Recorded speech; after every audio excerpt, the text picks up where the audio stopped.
খাজা আব্দুল কাদের জিলানী রাহমাতুল্লাহি আলাইহি দোয়া করেন, আয় আল্লাহ, আয় আমার মালিক, তুমি জান্নাত তোমার নেককার বান্দাদেরকে দিয়ে দাও, আমার জান্নাতের প্রয়োজন নাই, আমাকে জাহান্নামে দাও, তবে আমার জাহান্নামে তোমাকে থাকতে হবে।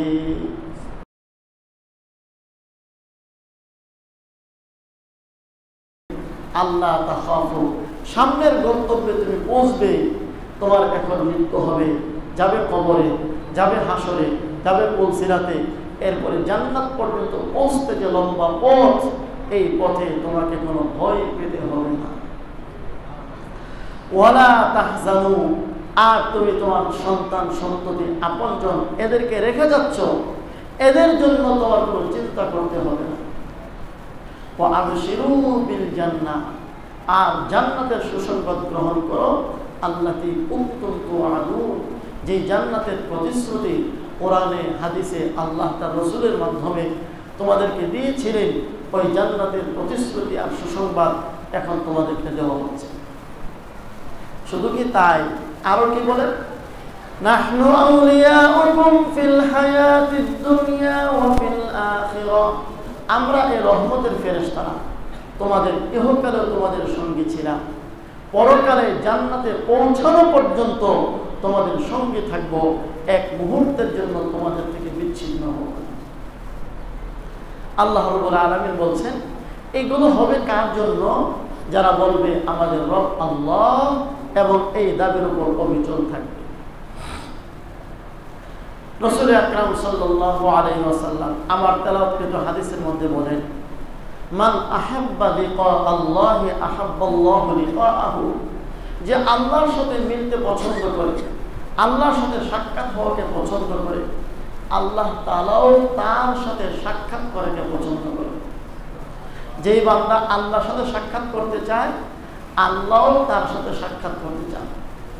ওমান কারিহা লিকা আল্লাহ কারিহাল্লাহু লিকাআহু, আর যে বান্দা আল্লাহর সাথে সাক্ষাৎ করতে চায় না, আল্লাহও তার সাথে সাক্ষাৎ করতে চান না।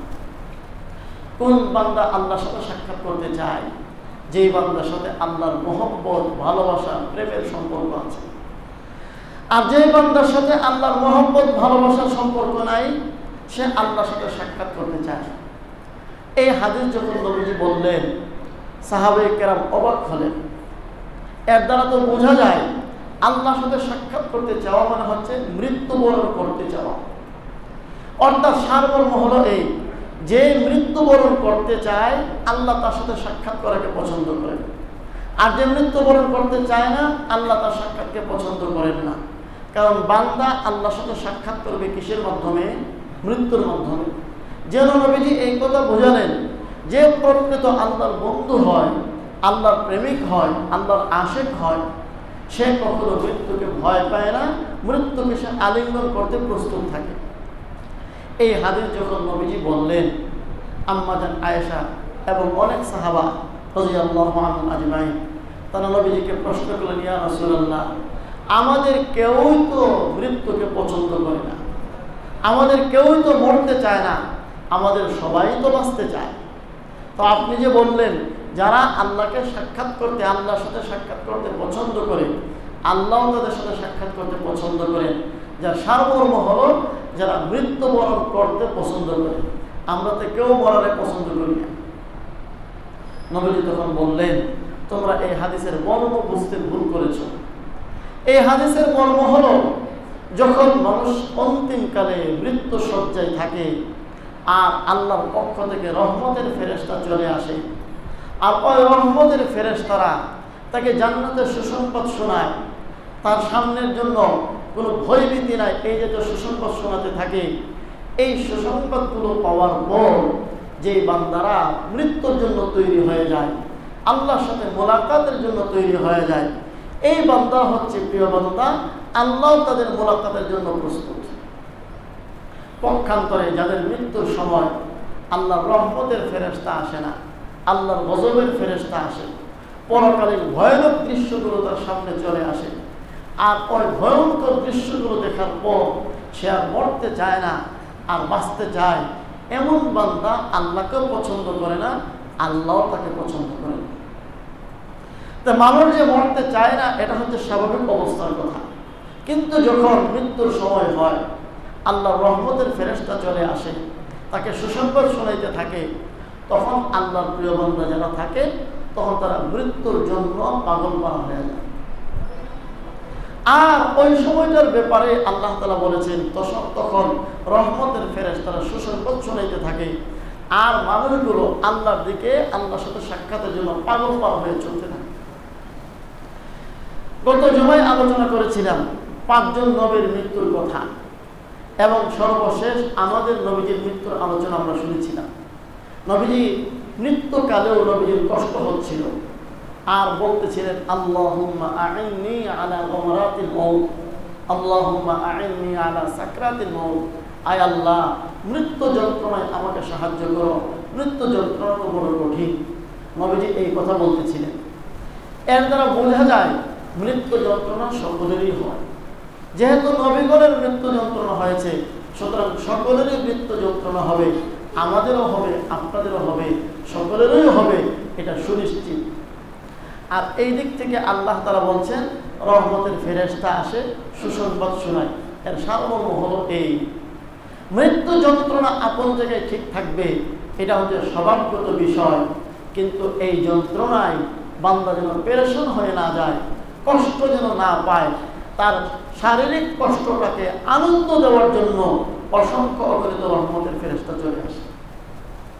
যেমন ছোট্টকালে আমাদের মুসলমানি করানো হয়েছে, এখন তো ডাক্তারের মাধ্যমে মুসলমানি করায়। আগে আমাদের আঞ্চলিক ভাষায় বলা হতো আজম, এই অঞ্চলে বলা হয় খলিফা। খলিফা আসে মুসলমানি করায়। তো কিভাবে করায়? যখন সে শুনে খলিফা আসছে, আজম আসছে, তারা মুসলমানি করাবে, তখন সে এই ঘর থেকে ওই ঘরে, এই বাড়ি থেকে ওই বাড়ি পালানোর চেষ্টা করে। করে কি করে না? আমরা সবাই এটা চেষ্টা করছি। তখন আপনজনরা, বাবারা, চাচারা, মামারা, খালুরা, দুলাভাইয়েরা, এরা ধরে নিয়ে আসে, আইনা বলে কেউ তোমার কিছু করবে না, আমরা আছি না সাথে, এরকম উৎসাহ দেয়। এরপরে বলে এই সাবধান, তারা কিন্তু কেউ কষ্ট দিবা না। কেউ অনেক চকলেট দেয়, কেউ মিষ্টির লোভ দেখায়, কেউ এই সে আনন্দ দেওয়ার চেষ্টা করে। আরেক দিক থেকে একজন তারা সুন্দর করে ধরে, হাত পা যেন নড়াচড়া করতে না পারে। আর ওই দিক দিয়ে যিনি আসছেন তিনি তার চুকি চাকু টাকু যা আছে সব ধার দৌড় দিয়া একটা ইঞ্জেকশন দিয়ে ওকে ও মারবো এরকম চিৎকার দিয়ে উঠে। এরপরে ইঞ্জেকশন দেওয়ার পর শেষ। এই ফাঁকে যা করার সব করে বলেছে। তাহলে কষ্ট তার হয়েছে না হয় নাই? হয়েছে, হয়েছে। কষ্ট হয় না? হয় না, কষ্ট হয়েছে। কিন্তু এই কষ্টটাকে ভোলানোর জন্য তার দুলাভাই, তার বাবা, তার চাচা, তার মামা, তার খালু, তার ফুফা, আপন জনেরা আপ্রাণ চেষ্টা করেছে, এবং এই চতুর্দিক থেকে তাকে আনন্দ দেওয়ার জন্য তাকে সুসংবাদ দেওয়া হচ্ছে। কষ্ট জায়গায় আছে, কিন্তু চতুর্দিকের সুসংবাদের কারণে মাঝখান থেকে সে কষ্টের কথা ভুলেই গেছে। কথা বলুন ঠিক না বেঠিক? ঠিক তেমনি ভাবে নবীজি যে বললেন মৃত্যু যন্ত্রণা হবে, তা হবে, সকলেরই হবে, কিন্তু মুমিন বান্দা, আল্লাহর প্রিয় বান্দা যেন তার মৃত্যুর কষ্টটাকে অনুভব করতে না পারে, এই জন্য আল্লাহ তাআলা অসংখ্য অগণিত রহমতের ফেরেশতা পাঠান, আর ফেরেশতাদের মাধ্যমে তাদেরকে সান্ত্বনা দেওয়ান। আল্লাহ তাখাফু, ভয় পাওয়ার কোনো কারণ নাই, ওয়ালা তাহজানু, চিন্তিত হওয়ার কোনো কারণ নাই, আমরা তো তোমাদের সাথে আছি। ও আবশিরু বিল জান্নাহ, সামান্য কষ্টের পরেই তোমাদের জন্য আছে জান্নাত। আল্লাহ আমাদের সকলকে এমন মৃত্যু নসিব করেন, সবাই বলি আমিন। এই জন্য আমরা নবীদের মৃত্যুর কথা শুনলাম, নবীর পরবর্তীতে আমরা কয়েকজন মহামনীষীর মৃত্যুর কথা শুনব। একজন সাহাবী ছিলেন, তার নাম হযরত বেলাল হাবশী রাদিয়াল্লাহু আনহু। হযরত বেলাল রাদিয়াল্লাহু আনহুর মৃত্যুর ঘটনা হাদিসের মধ্যে আছে। হযরত বেলালের ইন্তেকালের সময় যখন কোনো আপনজন মারা যায় আর তার আশপাশের লোকেরা ক্রন্দন করতে থাকে, বাবা কাঁদে, মা কাঁদে, ছেলে সন্তান কাঁদে, দুস্থ আহবাব বন্ধু বান্ধব যারা থাকে সকলেই কাঁদে, এটা স্বাভাবিক বিষয়। হযরত বেলাল রাদিয়াল্লাহু আনহু যখন মৃত্যুবরণ করছেন, তিনি মুস্কি মুস্কি হাসেন, আর আশপাশের লোকেরা কাঁদে। আশপাশের লোকেরা প্রশ্ন করে, হে বেলাল, তুমি হাসো কেন? তখন হযরত বেলাল বলেন, গাদান নালকাল আহিব্বা মুহাম্মাদান ওয়া হিজবা গাদান নালকাল আহিব্বা মুহাম্মাদান ওয়া হিজবা। ও আমার বন্ধুরা শুনে রাখুন, আমি বেলাল দুনিয়াতে একা পড়ে গেলাম। আমার বন্ধু ছিল মুহাম্মদুর রাসূলুল্লাহ সাল্লাল্লাহু আলাইহি ওয়াসাল্লাম। আমার বন্ধু ছিলেন আবু বকর, ওমর, ওসমান, আলী। আমার বন্ধুরা সব আমার আগে দুনিয়া থেকে বিদায় হয়েছে। আমি একা একা বেলাল দুনিয়াতে ভালো লাগে না। আমার এখন বিদায়ের সময় হয়েছে, আমার মৃত্যু হবে, আমার প্রাণ বের হতে দেরি হবে। মুহাম্মদুর রাসূলুল্লাহ সাল্লাল্লাহু আলাইহি ওয়াসাল্লাম সহ আমার আসল বন্ধুদের সাথে সাক্ষাৎ হতে দেরি হবে না। সুতরাং আজকে আমার এই মৃত্যু আমার শুধু মৃত্যু নয়, আমার পরম বন্ধু আপনজন যাদের সাথে আমার বড় আনন্দের সময় কাটতো, তারা চলে যাওয়ার কারণে দুনিয়ার জীবনটা ভালো লাগছে না, ওই বন্ধুদের সাথে আমার সাক্ষাৎ হবে। সুতরাং আমার মৃত্যুতে আমি হাসবো না কেন, আমি কি কাঁদবো তোমাদের মতো? তাহলে এমন বান্দা তো আছে মৃত্যুর সময় হাসে। আল্লাহ ইবনুল ফারিজ রহমতুল্লাহ আলাইহি, এটা একটু পরে বলি। হাফেজ শিরাজি রহমতুল্লাহ আলাইহি একজন আল্লাহর প্রিয় ওলি ছিলেন। তার ইন্তেকালের সময়, ইন্তেকালের আগে সারা জীবন তিনি কখনো হাসেন নাই, কখনো হাসেন নাই, সবসময় মন মরা থাকতেন। তো কেউ প্রশ্ন করলো, হুজুর আপনাকে কোনো হাসতে দেখি না কেন? আপনার কি কোনো পেটে ব্যথা বোথা আছে, কোনো অসুখ বিসুখ আছে? তিনি বললেন, না, আমার কোনো অসুখ বিসুখ নাই, কোনো ব্যথা বোথা নাই, সব ঠিক আছে। তাহলে হাসেন না কেন? তিনি বললেন,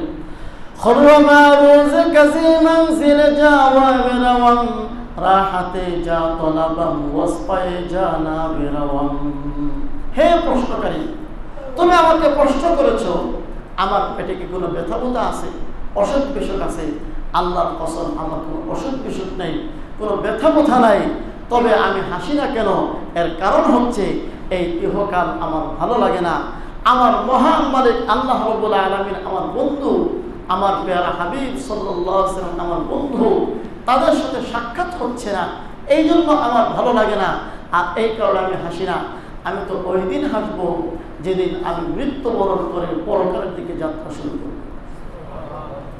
এগুলো আল্লাহ ওয়ালাদের ঘটনা, কিন্তু এই ঘটনাগুলো অনেকের মাথায় যে ঢুকে না, মনে করে এগুলো হলো পাগলের প্রলাপ। এটা কি সম্ভব? তাহলে হাদিস থেকে কিছু ঘটনা শুনে অবাক করা ঘটনা। মুসলিম শরীফের ব্যাখ্যা গ্রন্থ ইমাম নববী রাহমাতুল্লাহ আলাইহি শরহ মুসলিমের মধ্যে একজন রাবি আছে, তার নাম হচ্ছে রিবিঈ ইবনে হিরাশ এবং তার ভাই হচ্ছে রবি ইবনে হিরাশ, দুই ভাই। অবাক করা ঘটনা, দুই ভাই তারা কসম খেয়েছেন, হালাফা আল্লাহ ইয়াযহাকা, তারা জীবনে কখনো হাসবেন না, হাত্তা ইয়ালামা আইনা মাসিরুহু, তাদের পরিণতি কি হয়, আহওয়াজ আফিল জান্নাতি হুয়া আম ফিন নার, তারা কি জান্নাতে যাবে না জাহান্নামে যাবে, এই ব্যাপারে নিশ্চিত হওয়ার আগ পর্যন্ত তারা কখনো হাসবেন না। দেখছেন ইমাম নববী রাহমাতুল্লাহ লেখছেন মুসলিম শরীফের হাসিয়ার মধ্যে, সরার মধ্যে। এই দুই ভাই কসম খেয়ে বসছে। তাদেরকে মৃত্যুর পরে যখন গোসল দেওয়া হচ্ছিল, ফালাম ইয়াজাল মুবতাসিমান, যখন গোসল দেওয়া হচ্ছিল, যারা গোসল দিচ্ছিলেন তারা দেখতে পেলেন যে এরা মুস্কি মুস্কি হাসতেছে। হাত্তা ফারাগ না, তারা বলেন যে আমরা গোসল শেষ করা পর্যন্ত তাদের হাসি আর থামে নাই। তাহলে হাসছে কেন? আল্লাহর কিছু বান্দা আছে, যখন তারা কোনো বিষয়ে কসম খেয়ে ফেলেন, শপথ গ্রহণ করে ফেলেন, আল্লাহ তাআলা তাদের ঈমানের কারণে, আল্লাহর প্রতি প্রেম ভালোবাসার মহব্বতের কারণে তাদের দাবিকে আল্লাহ পূরণ করেই দেন। দেখবেন কিছু সন্তান বাবার কাছে বায়না করে, কখনো কখনো এমন এমন কিছু বায়নাও করে ফেলে যেই বায়না পূরণ করা বাবার জন্য কষ্টকর, কিন্তু সন্তানের মহব্বতে বাবার জন্য যতই কষ্টকর হোক সন্তানের বায়না বাবা পূরণ করে। ঠিক আল্লাহর কিছু প্রিয় বান্দা এমন আছে যারা আল্লাহর কাছে কিছু চেয়ে বসলে আল্লাহ তাআলা তাকে ফেরত দেন না, আল্লাহ পূরণ করে দেন।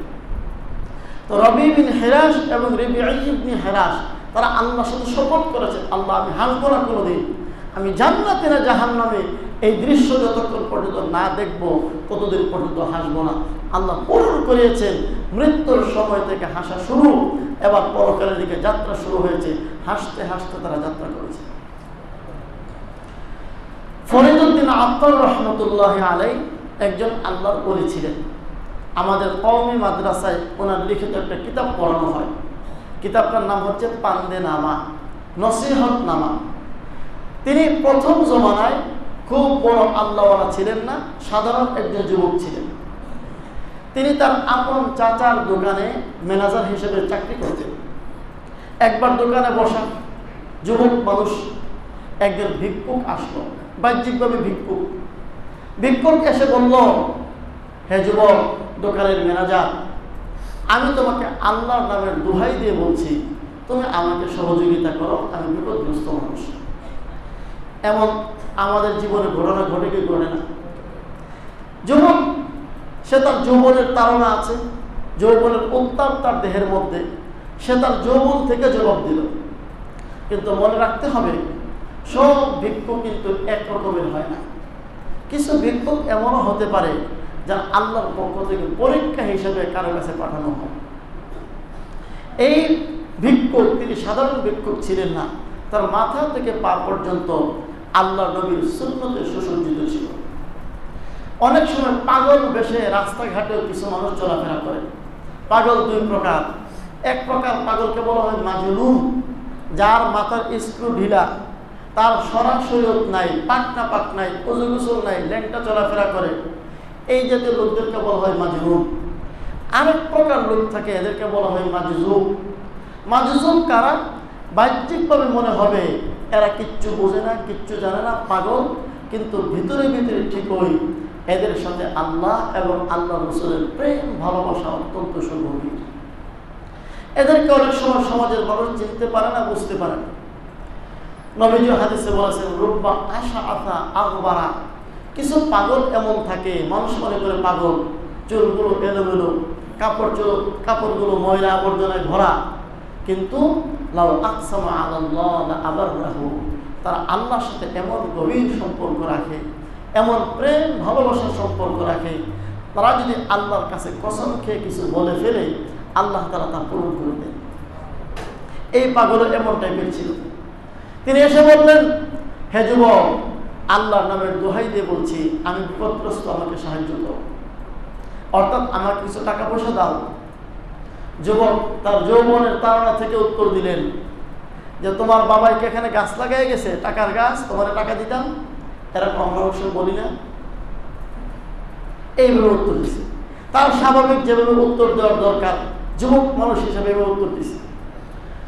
তখন ওই পাগল বলল, ওই মাজজুব লোকটা বলল, তুমি আমাকে এরকম কড়কড় ভাষায় জবাব দিলা, তুমি চাইলে টাকা দিবা, চাইলে না দিবা, কিন্তু তুমি আমার সাথে এই ব্যবহারটা না করলেও তো পারতা। আমাদের সমাজেও কিছু মানুষ আছে, ভিক্ষুককে ধমক মারে, ধমক দে, বকা দে, গালি দে।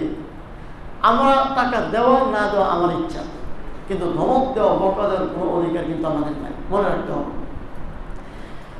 যখন এই মাজজুব তিনি এই উত্তর দিলেন যে, তুমি তো টাকা দেওয়া না দেওয়া তোমার ইচ্ছা, কিন্তু ধমক তো আমাকে দিতে পারো না।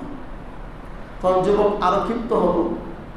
যুবক বলল যে, বাপরে বাপ, ভিক্ষুক আবার ওয়াজ করে দেখছো, হ্যাঁ সাহস কত বলে, আমার জ্ঞান দিতে আসছে। এরকম কথা বলেন অনেক সময়, জ্ঞান দিতে আসছে। এইভাবে আরেকটু বিদ্রুপ করে, আরেকটু উপহাস করে। এবার মাজজুব বলল, দেখো যুবক, তুমি মরবা কিভাবে বলো তো? তোমার কি একটু মৃত্যুর ভয় নাই? তোমার কি মরতে হবে না? তুমি কিভাবে মরবে? আল্লাহর সামনে কিভাবে মরতে খাবে? ওয়াজটা একটু গভীরে পৌঁছতেছে। যুবক বলল, আমাকে তো জ্ঞান দেওয়া লাগবে না, তুমি যেমনি মরবো আমি হেমনি মরবো, যাও। তখন মাজজুব বলল, আমি যেভাবে মরবো তুমি সেভাবে মরবা, তুমি পারবা না আমার মতো মরতে। যুবক বলল, মরে দেখাও, আমি তোমার মতোই মরবো। এটা হলো হুমকি। দেখি তার এই বুজুর্গের দূর কতটুকু পর্যন্ত আছে। মাজজুব বলল, তাহলে ঠিক আছে, তুমি যেহেতু আমাকে অনুমতি দিলা মরতে, তাহলে আমি এখন মরি। এই কথা বলে দোকানের সামনে তার একটা পটলি ছিল, ভিক্ষুকদের কাছে একটা পটলি থাকে, এই পটলিটা মাথার নিচে রাখলো, আর লা ইলাহা ইল্লাল্লাহ মুহাম্মাদুর রাসূলুল্লাহ বলে চুপ বন্ধ করলো। যুবক দোকানে বসে তামসা দেখতেছে, 1 মিনিট 2 মিনিট 5 মিনিট 10 মিনিট, আধা ঘন্টা 1 ঘন্টা, ওই মাজজুবের কোনো লড়াচড়া নাই। যুবক তো অবাক, যুবক ভাবছে চোখ বন্ধ করে আছে। যুবক ভয় পায়া দোকান থেকে নিচে নামে আসছে, আয়সা দেখে লোকটা আল্লাহর কাছে চলে গেছে। কই চলে গেছে? আল্লাহর কাছে চলে গেছে। এই অবাক দৃশ্য দেখে এই যুবকের মনে ভয় সৃষ্টি হলো, তার মনে পরিবর্তন চলে আসলো। চাচার কাছে গিয়ে বললো, চাচা যান, আপনার ব্যবসা আমি করবো না, আমি তো ওই মাজজুবের মৃত্যুর মতো মৃত্যুবরণ করতে চাই, যে চাইলেই মরতে পারে এমন হতে চায়, যার মৃত্যুটা সে অত্যন্ত সুন্দরভাবে আলিঙ্গন করে নিতে পারে। আমার তো এমন মৃত্যুর প্রয়োজন। আমি তো আমার জীবনকে শয়তানের পথে চালিয়েছি, আমি আর শয়তানের গোলাম হয়ে থাকতে চাই না, আমি রহমানের গোলাম হয়ে ওই মাজজুবের মৃত্যুর মতো মৃত্যুবরণ করতে চাই। এই কথা বলে চাকরি রেখে তিনি আল্লাহ ওয়ালার সান্নিধ্যে চলে গেলেন। দীর্ঘ মেহনত করতে করতে করতে করতে এবার তিনি আল্লাহ ওয়ালায় পরিণত হলেন, এবং তিনি কিতাব লিখে গেছেন, যেই কিতাব পরে পরে এখন কিয়ামত পর্যন্ত মানুষ আল্লাহ ওয়ালা হচ্ছে। তার নাম এখন শুধুমাত্র ফরিদউদ্দিন নয়, এখন তার নাম শেখ ফরিদউদ্দিন আত্তার রহমাতুল্লাহ। তারা আল্লাহর কিছু বান্দা তো এমনও আছে, তারা চাইলে যেন মরতে পারে, মৃত্যুটা যেন তাদের চোখের সামনে, এভাবে তারা মৃত্যুকে নিজেদের সামনে রেখে চলে দুনিয়াতে। এমন বান্দা আছে। আল্লাহ আপনি আমাদেরকে এমন মৃত্যু নসিব করেন, সবাই বলি আমিন।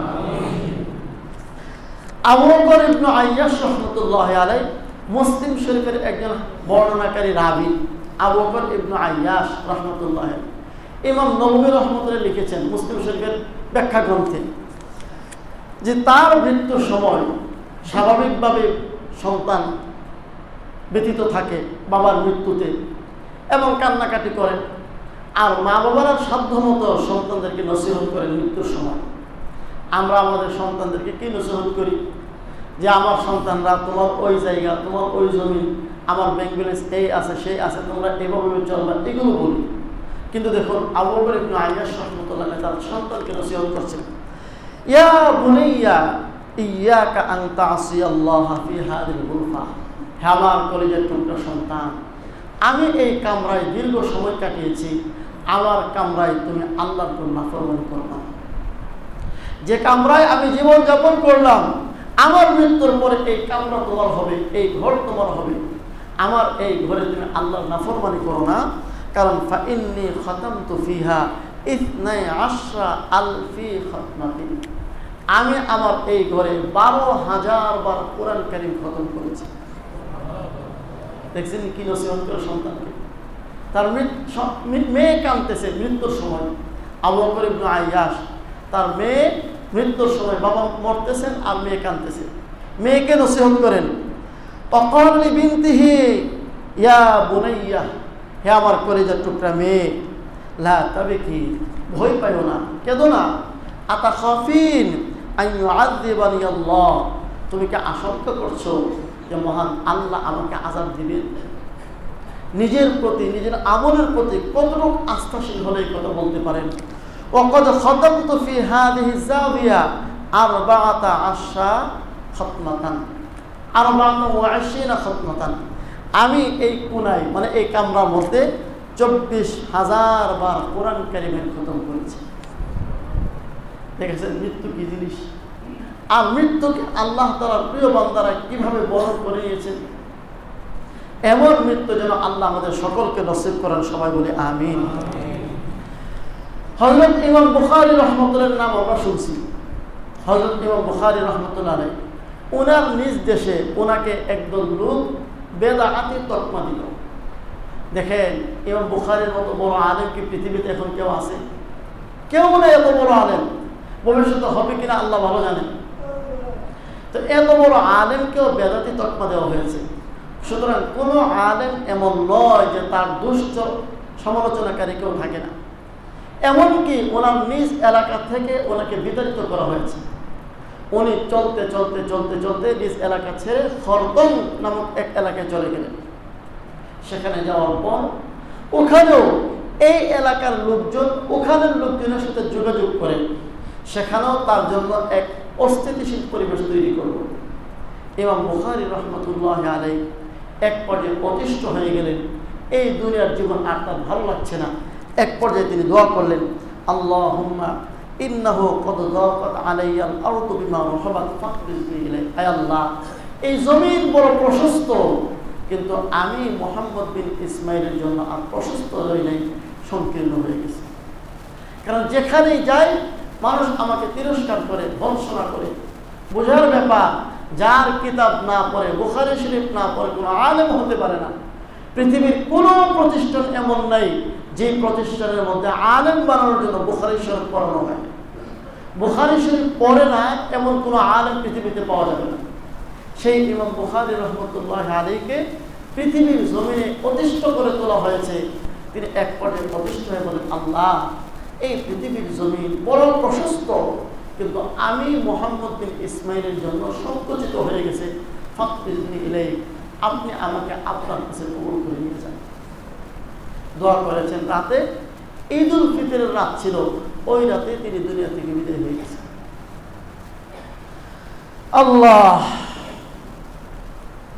আল্লাহর একজন প্রিয় বান্দা ছিলেন, নাম হচ্ছে ইবনুল ফারিস রহমতুল্লাহ আলাইহি। কি নাম?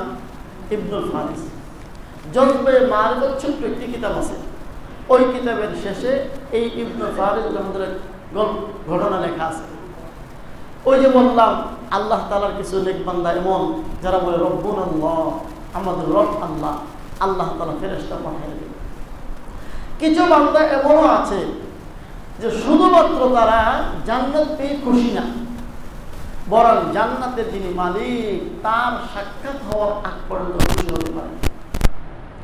কারণ আমরা যে ইবাদত করি জান্নাতে যাওয়ার জন্য ঠিক আছে, কিন্তু জান্নাতই আমাদের আসল মাকসাদ না। আমাদের আসল মাকসাদ হচ্ছে আল্লাহ সন্তুষ্টি, আর জান্নাত হচ্ছে আল্লাহ তাআলার সন্তুষ্টির জায়গা, জাহান্নাম হচ্ছে আল্লাহ তাআলার অসন্তুষ্টির জায়গা। মূলত এই কারণে আমরা জান্নাত চাই আর জাহান্নাম থেকে বাঁচতে চাই। এই জন্য আব্দুল কাদের জিলানী রহমতুল্লাহের নাম আমরা সকলেই শুনেছি। হযরত আব্দুল কাদের জিলানী, শেখ আব্দুল কাদের জিলানী রহমতুল্লাহ, তার ফার্সি কবিতা আছে। তিনি আল্লাহর কাছে দোয়া করতেন, তোনে কারা তো জান্নাতরা বনে কাদে মান বদরা বদজ খবর অবস বাশদ আজা মোরা তামান্নাই বিসালে তু। খাজা আব্দুল কাদের জিলানী রহমাতুল্লাহ আলাইহি দোয়া করেন, আয় আল্লাহ, আয় আমার মালিক, তুমি জান্নাত তোমার নেককার বান্দাদেরকে দিয়ে দাও। আমার জান্নাতের প্রয়োজন নাই, আমাকে জাহান্নামে দাও, তবে আমার জাহান্নামে তোমাকে থাকতে হবে। তুমি থাকবা, তুমি যদি আমার জাহান্নামে থাকো, আমি জাহান্নামে থাকতে রাজি আছি। কারণ আমার তো জান্নাত আর জাহান্নাম নিয়ে আসল কথা না, আমার আসল কথা হচ্ছে তুমি যেখানে আমিও সেখানে। জান্নাত ও দোজখ সে ইয়া রব क्या करूं, आरज़ू है मैं तुझे देखा करूं, आरज़ू है मैं तुझे देखा करूं। হযরত আব্দুল কাদের জিলানী বলেন, জান্নাত আর জাহান্নাম দিয়ে আমি কি করব? আমার তো মূল টার্গেট হচ্ছে আপনার সাথে আমার সাক্ষাৎ। তো আল্লাহর কিছু প্রিয় বান্দা এমনও থাকেন যারা দুনিয়াতে, এই যে একটু আগে বললাম হাফেজ শিরাজি রহমতুল্লাহ, দুনিয়াতে কোনোদিন হাসেন নাই। রবি বিন হিরাস, রিবিঈ বিন হিরাস, এরা দুনিয়াতে কোনোদিন হাসেন নাই। আল্লাহর কিছু প্রিয় বান্দা এমনও থাকেন যারা দুনিয়াতে ততদিন পর্যন্ত তারা আল্লাহর প্রতি সন্তুষ্ট নন যতদিন পর্যন্ত আল্লাহর সাথে তার সাক্ষাৎ না হয়। ইবনুল ফারিস রহমতুল্লাহ আলাইহি ইন্তেকালের সময় ওই আয়াত অনুযায়ী আল্লাহর রহমতের ফেরেশতা আসে, ইন্নাল্লাযীনা ক্বালু রাব্বুনাল্লাহু সুম্মা ইসতাকামু তাতানাজ্জালু আলাইহিমুল মালাইকাতু আল্লা তাখাফু ওয়া লা তাহজানু ওয়া আবশিরু বিল জান্নাহ। ইবনুল ফারিস রাহমাতুল্লাহর কাছে ফেরেশতা চলে আসে। ফেরেশতা এসে বলে, হে ইবনুল ফারিস, শুনো, আল্লাহ তাখাফু, ভয় পেও না, ওয়ালা তাহজানু, চিন্তা করো না, ওয়া আবশিরু বিল জান্নাহ, জান্নাতের সুসংবাদ শুনে নাও। আর এই কথা বলে জান্নাতের চিত্র ইবনুল ফারিস রাহমাতুল্লাহর সামনে তুলে ধরল।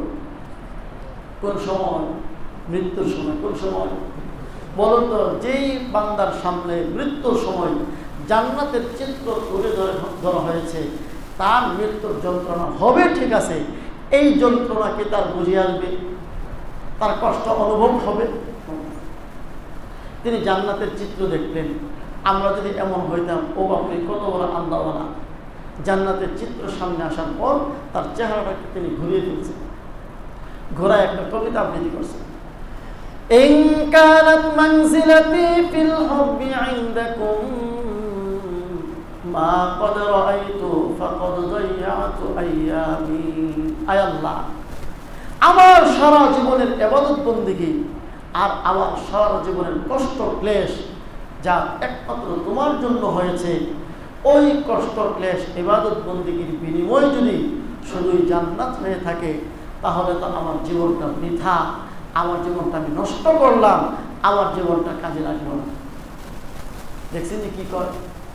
ইন কানাত মানজিলাতি ফিল হুব্বি ইনদাকুম, আপনার সাথে আমার যে প্রেম ভালোবাসার সম্পর্ক, এই প্রেম ভালোবাসা মহব্বত এর দাবি থেকে আপনি আমাকে জান্নাতের চিত্র দেখালেন, এই জান্নাতই যদি আমার হয়ে থাকে, তাহলে আমার জীবনটা ফাকাদ যায়্যাতু আইয়ামি, আমি আমার জীবনটা ধ্বংস করলাম, নষ্ট করলাম, আমার জীবন বিফল আর ব্যর্থ। এর অর্থ হলো, আমি জান্নাতের চিত্র দেখে সন্তুষ্ট হতে চাই না, আমি তো তাকে চাই যিনি এই জান্নাতের মালিক, যিনি আমার মালিক, যিনি আসমানের মালিক, জমিনের মালিক, সব কিছুর যিনি মালিক এবং খালিক, তাকে পাওয়ার আগ পর্যন্ত আমার মনের প্রশান্তি আসতে পারে। এই কথা বলার পর আল্লাহ তাআলার পক্ষ থেকে ফেরেশতাদেরকে হুকুম দেওয়া হলো, জান্নাতের দৃশ্য সরাইয়া দাও। আমি আল্লাহর রহমতের নূরের দৃশ্য তার সামনে তুলে ধরো। হযরত ইবনুল ফারিস আল্লাহর নূরের দৃশ্য দেখতে দেখতে দুনিয়া থেকে বিদায় হয়েছে। আল্লাহ আল্লাহ যেন আমাদের সকলকে এই জাতীয় নেককারদের মৃত্যু নসিব করেন, সকলে বলি আমিন। আমি যে আয়াত পড়েছিলাম, ইন্নাল্লাযীনা ক্বালু রাব্বুনাল্লাহু সুম্মা ইসতাকামু তাতানাজ্জালু আলাইহিমুল মালায়েকাতু আল্লা তাখাফু ওয়া লা তাহজানু ওয়া আবশিরু বিল জান্নাতিল্লাতী কুনতুম তুআদুন। হযরত আব্দুল্লাহ বিন উমর রাদিয়াল্লাহু আনহু এই আয়াতের ব্যাখ্যায় লিখেছেন, যখন মুমিন বান্দার মৃত্যুর সময় হয়, আনজালাল্লাহু মালাকাইনি, আল্লাহ তাআলা কমপক্ষে দুইজন ফেরেশতা পাঠান, ওয়া আরসালা মাআহু বিতুহফাতিন মিনাল জান্নাহ, এবং এই নেককার বান্দার জন্য আল্লাহর পক্ষ থেকে কিছু জান্নাতি উপঢৌকন, জান্নাতি উপহার আল্লাহ তাআলা ওই ফেরেশতাদের সাথে পাঠায়। ফায়াকুল, ফেরেশতা বলে, উখরুজি আইয়াতুহান নাফসুল মুতমাইন্নাহ, হে প্রশান্ত মন, হে ভালো মানুষ, হে নেককার বান্দা, উখরুজি, তুমি বের হয়ে আসো, উখরুজি, তুমি বের হয়ে আসো, ইলা রূহি ওয়া রায়হান, ইলা রূহ ওয়া রায়হান, জান্নাতের সুগন্ধি, সুবাস, আরাম, আনন্দ ইত্যাদির দিকে তুমি বের হয়ে আসো। দুনিয়ায় মাটির খাঁচার ভিতরে তুমি বন্দী আছো, এখন তুমি তোমার মালিকের দিকে ছুটো। বুখারী শরীফের হাদিসের মধ্যে এই আয়াতের ব্যাখ্যায় রাসূল আকরাম সাল্লাল্লাহু আলাইহি ওয়াসাল্লাম বলেছেন, যখন মানুষের মৃত্যু চলে আসে, তখন এই ফেরেশতারা বলতে থাকে, ইয়া আইয়াতুহান নাফসুল মুতমাইন্না ইরজিই ইলা রাব্বিকি, আই ইরজিই ইলা রাহমাতি রাব্বিকি, হে প্রশান্ত মন, প্রশান্ত মনকে যে আল্লাহর হুকুম আহকাম মানতে মানতে তার ভালো লাগতো, আল্লাহর হুকুম মানতে যার ভালো লাগে, না মানলে যার খারাপ লাগে, এমন মনকে বলা হয় প্রশান্ত মন। যে ব্যক্তি আল্লাহর হুকুম পালন করতে না পারলে সে অস্থির আর পেরেশান থাকে, যতক্ষণ পর্যন্ত আল্লাহর হুকুমের মধ্যে না আসে তার অস্থিরতা দূর হয় না, এমন মনকে বলা হয় প্রশান্ত মন, নেককারের মন। তাকে বলা হবে ইরজিই ইলা রাব্বিকি, ফিরো তোমার রবের দিকে, আই ইলা রাহমাতি রাব্বিকি, তোমার রবের রহমতের দিকে ফিরো।